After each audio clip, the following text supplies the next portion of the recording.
sua arrogância, o homem de Deus, a mulher de Deus, ele vai permitindo aos poucos que o inimigo opere no coração dele. Com arrogância, começa com uma pequena arrogância.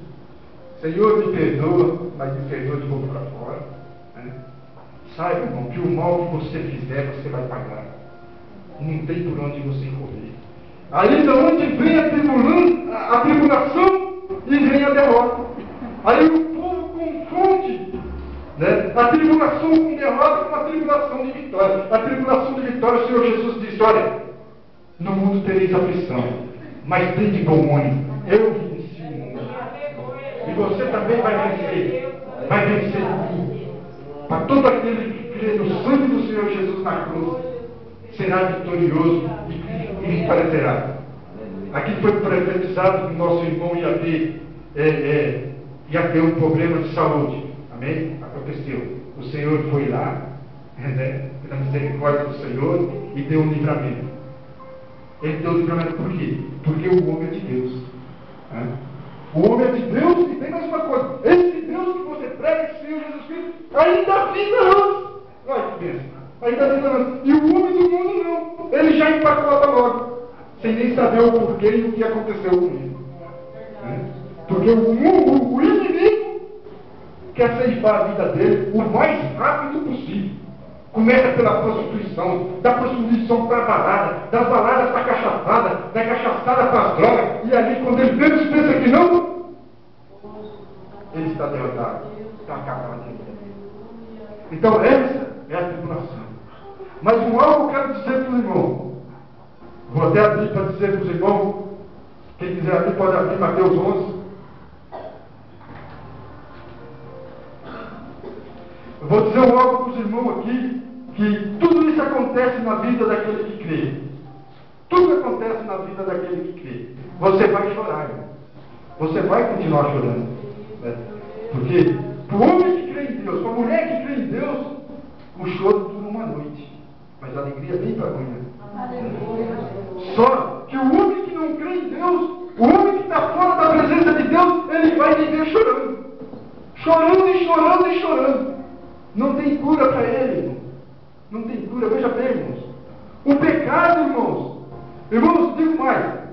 Para você, irmão, que sofre um acidente, né? Sofre um corte, sofre uma fratura, o médico vai lá, costura. O médico coloca platina, coloca gesso, coloca de tudo. Quando é um belo dia, você sabe, aquilo tudo sabe. A carne se recompõe. Esse é o experimento de um acidente da carne. Agora, irmão, o pecado, irmão, é uma violência contra a alma, contra o espírito. O pecado abre chagas, abre ferida. Irmãos, que não tem cura. Você já viu uma pessoa doente espiritualmente sarar? Não sara, irmão, se não for o Senhor Jesus Cristo. Só Jesus cura a alma, só Jesus cura o espírito. Só Jesus sara as feridas.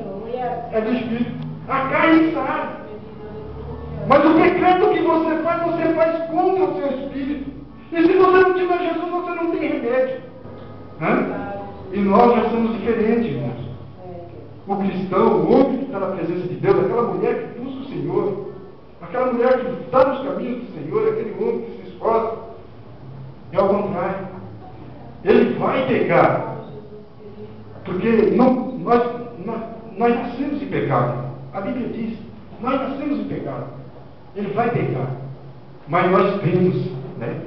Nós temos esse bálsamo precioso. Né? Nós temos esse remédio precioso que é o Senhor Jesus Cristo. Irmãos, aquele que está no Senhor Jesus Cristo, ele tem saúde. Satanás vai vir com fúria. Satanás vai vir para derrubar, para arrebentar, porque ele faz barulho mesmo, ele faz cara feia. Mas uma coisa ele tem que saber, que o homem de Deus não tem medo da cara feia dele. Porque quem tem Jesus Cristo, ele não tem medo. Agora o homem do mundo não, é um contraste diferente. A primeira coisa que diz, Satanás levanta e diz: olha, você vai morrer. O homem do mundo já começa: meu Deus, é verdade, eu vou sofrer um acidente porque o inimigo falou isso. Não. Isso não existe na vida do cristão. Agora o que diz a palavra do Senhor aqui, irmãos? Olha, Mateus no capítulo 11, no versículo 28, olha. O Senhor diz assim, ó: vinde a mim, todos os cristãos cansados e oprimidos, e eu vos aliviarei. Aleluia, Jesus. Está vendo? Olha, irmão, a nossa tribulação são muitas. As nossas tribulações são muitas. É uma após a outra.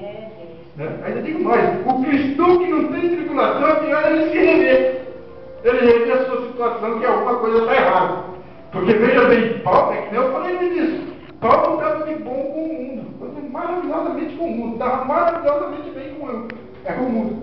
Mas no momento que ele partiu os caminhos do Senhor, então o mundo se virou contra ele, ó. A tribulação já veio. Irmão, tenho algo para dizer para você.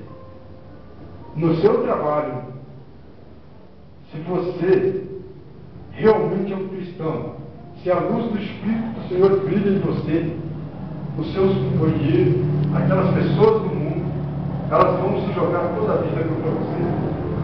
Elas vão te prejudicar, elas vão procurar você, a te prejudicar de todas as formas. Porque assim foi comigo.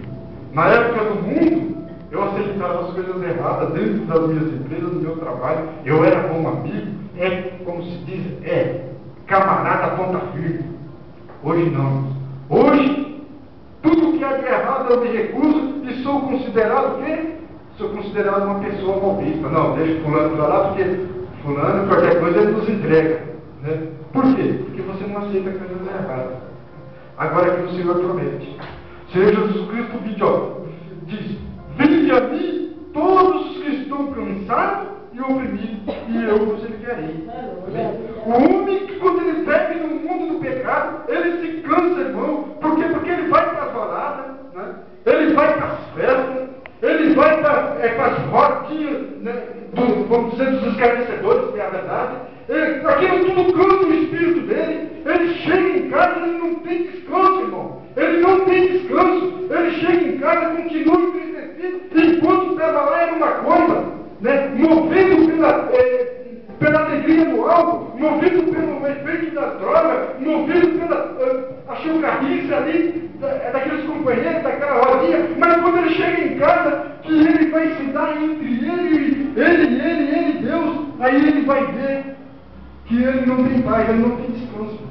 Não tem descanso. Ao contrário do homem de Deus, ao contrário da mulher de Deus, que agora vem na casa do Pai, que agora louvou, que agora glorificou o santo nome do Senhor, e que agora está voltando para casa, pegado na mão dos seus filhos, na mão dos seus netos, e agora ele sabe que a família dele está lá armada, ele sabe que a família dele está preparada, a cama dele está pronta para ele deitar e descansar, porque amanhã cedo é o dia de trabalho, e ele vai trabalhar, ele sabe disso.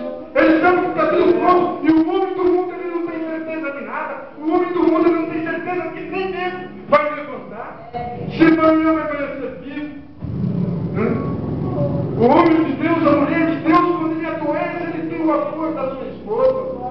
Quando a mulher adoece, ele tem o apoio do seu marido, tem o apoio do seu filho, tem o apoio dos seus netos. Mas o homem de Deus, ele sabe que ele não tem apoio de ninguém.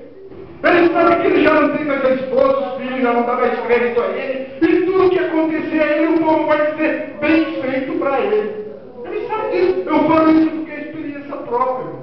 Eu falo isso porque eu vivi. Né? Não quero mais essa vida para mim. Irmãos.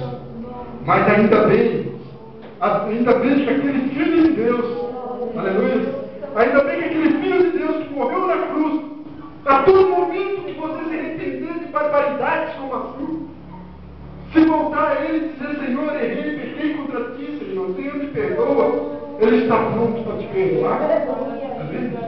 Ele está pronto, irmão. Ele está pronto. Ele está pronto. É por isso que Ele diz: olha, vinde a mim todos que estão cansados e estão oprimidos. Cansado de quê, irmão? Cansado de trabalhar? Não. Quando você cansa de trabalhar, você deita, tira uma horinha de sono, você descansa, irmão. Ele diz aqui: é o cansaço da alma.